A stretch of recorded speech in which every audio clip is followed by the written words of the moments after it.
Nation first.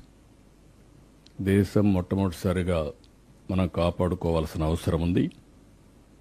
దేశంలో ఎలాంటి సమస్య వచ్చినప్పుడు కూడా భారతదేశంలో ఉండే ప్రతి ఒక్క వ్యక్తి మేమందరం సంఘటితంగా ఉంటామని చెప్పడమే కాకుండా అందరం కూడా ముందుకు నడవాల్సిన బాధ్యత మనందరిపైన ఉంది.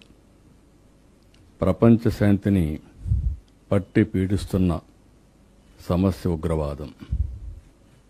తీవ్రవాదం కానీ ఉగ్రవాదం కానీ ఇవన్నీ కూడా మనం చూస్తే ఆ దేశం యొక్క అనిశ్చిత పరిస్థితికి, ఆర్థిక ఇబ్బందులకి, అన్ని సమస్యలకి దోహదం చేసే పరిస్థితి వస్తుంది. అలాంటిదే పహల్గాంలో ఉగ్రవాదులు చేసిన మారణకాండ.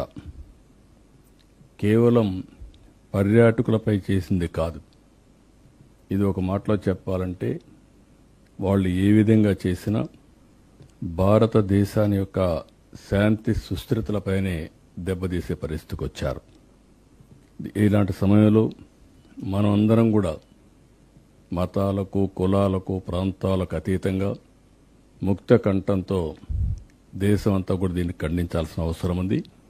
ఆ రోజే మనందరం ఖండించాం.